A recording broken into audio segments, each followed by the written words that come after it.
Shalom, selamat pagi. Selamat menikmati hari baru, hari karunia Tuhan hari ini, Sabtu 29 Maret 2025. Dari Bukit Sion, saya menyapa ibu bapak, anak-anak aku sekalian, semoga dalam keadaan sehat karena lindungan dan penyertaan Tuhan. Kita akan memulai aktivitas kita hari ini dengan membaca dan mendengarkan firman Tuhan sesuai dengan renungan harian Gereja Toraja dari Keluaran pasal 37 ayat 7 sampai dengan ayatnya yang ke-14. Keluaran pasal 37 ayat 7 sampai dengan ayat 14. Namun sebelum kita membaca, kita berdoa. Kami menundukkan kepala, kami bersyukur dan kami berterima kasih atas segala rahmat, berkat, rahmat dan pertolongan-Mu yang senantiasa kami alami dan kami rasakan. Hari ini Tuhan membangunkan kami dengan tubuh yang sehat. Kami akan memulai aktivitas kami.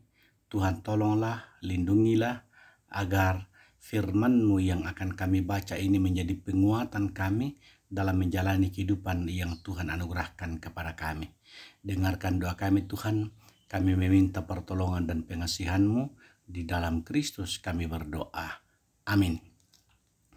Keluaran pasal 37 ayat 7 sampai dengan ayatnya yang ke-14. Firman Tuhan demikian. Dibuatnyalah 2 kerup dari emas tempaan dibuatnya itu. Pada kedua ujung tutup pendamaian itu. 1 kerup pada ujung sebelah sini dan 1 kerup pada ujung sebelah sana.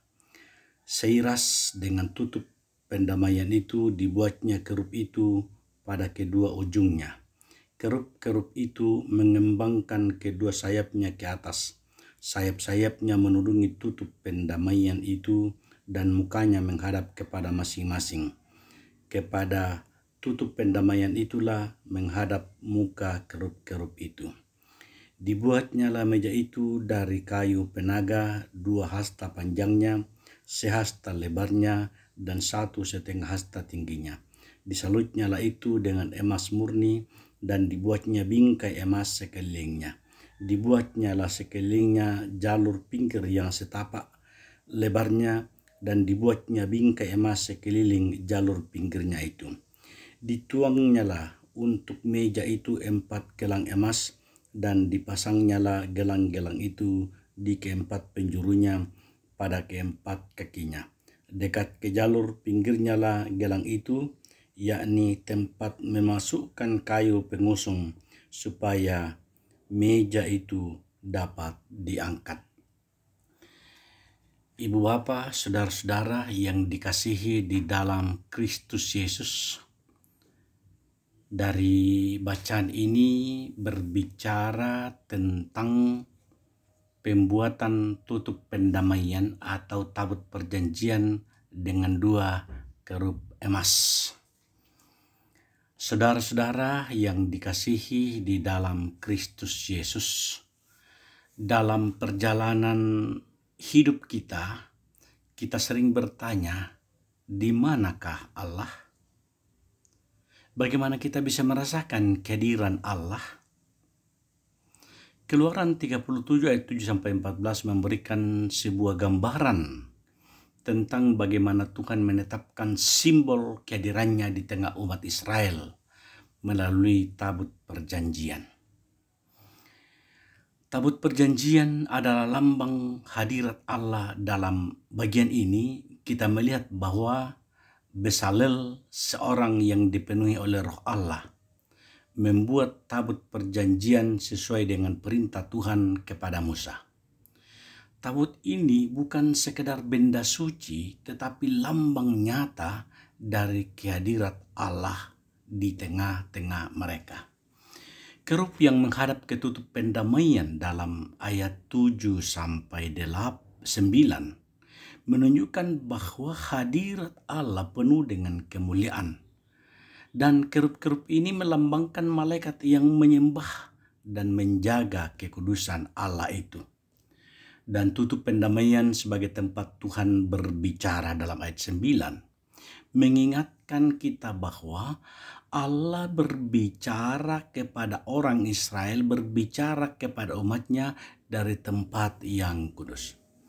Yang kedua yang kita lihat dalam teks ini adalah karya keselamatan, di mana jika kita melihat lebih jauh lagi tutup pendamaian ini adalah gambaran tentang Yesus Kristus. Tabut yang berisi hukum Taurat adalah Yesus sebagai firman Allah yang hidup. Yohanes 1 ayat 14. Darah percikan di tutup pendamaian dalam perjanjian baru, di mana Yesus adalah korban yang sempurna yang mendamaikan manusia dengan Allah.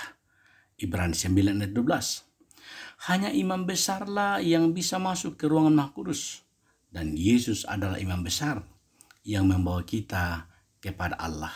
Ibrani 4 ayat 14 sampai 16. Jadi sangat jelas tentang penggambaran daripada kehadiran Allah di tengah-tengah umatnya. Hadirat Allah di tengah kita. Dalam perjanjian lama, tabut perjanjian ditempatkan di kemah suci. Tetapi sekarang setelah Yesus datang, hadirat Allah tidak lagi terbatas pada tempat fisik. Tidak ada lagi yang dapat menghalangi. Tidak ada lagi yang dapat tersembunyi. Tetapi langsung kepada Tuhan. Apa maksudnya? Bahwa kita adalah bait Allah dalam 1 Korintus 6 ayat 19. Roh Kudus berdiam di dalam diri kita. Ada Allah bersama-sama dengan kita. Kehidupan yang kudus sebagai tempat kehadirannya. Seperti tabut dibuat dengan penuh ketelitian. Demikian pun hidup kita harus dipersiapkan dengan kekudusan agar Allah berdiam di dalamnya. Jadi ibu bapa, saudara-saudara, anak-anakku yang dikasihi Tuhan, membaca kitab perjanjian lama ini adalah sungguh begitu mengagumkan ya, karena kita melihat sesuatu peristiwa yang mungkin kalau kita baca sesaat saja mungkin biasa-biasa saja. Tapi kalau kita membaca secara mendalam, secara teliti, betapa agungnya, betapa luar biasanya makna firman Tuhan. Jadi saudara-saudara, dalam mengalami kehadirat Allah, bagaimana kita bisa mengalami hadirat Allah seperti yang dilambangkan oleh tabut perjanjian. Yang pertama, bahwa melalui Yesus Kristus, hanya melalui iman kepadanya lah kita bisa masuk ke dalam hadirat Tuhan. Karena Yesus mengatakan, akulah jalan dan kebenaran dan hidup. Tidak ada orang sampai kepada Bapa kalau tidak melalui aku.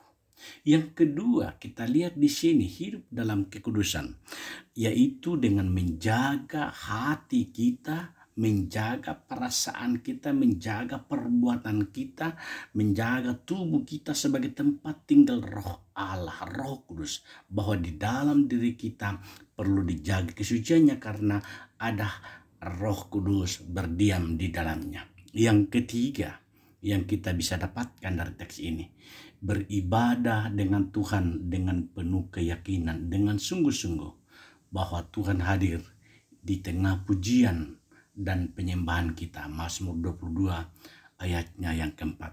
Jadi ibu bapa, saudara-saudara, marilah kita terus mencari hadirat Tuhan dalam hidup kita, karena di dalamnya ada damai, karena di dalamnya ada kasih, karena di dalamnya ada kekuatan. Kiranya Roh Kudus menolong kita untuk hidup di dalam kehadirat Tuhan. Amin. Kita berdoa. Ya Tuhan, terima kasih firman-Mu Engkau perdengarkan kepada kami. Biarlah firman-Mu ini dapat tinggal dan diam di dalam hati kami. Biarlah kami hidup oleh karena pertolongan dan penyertaan Tuhan. Kami berdoa untuk orang tua, kami berdoa untuk para lansia, agar mereka dikuatkan, mereka dimampukan oleh Tuhan, karena Tuhan senantiasa memberi pertolongan. Kami berdoa untuk orang-orang yang dalam kesengsaraan, yang berada di dalam penderitaan, yang berada di dalam pergumulan.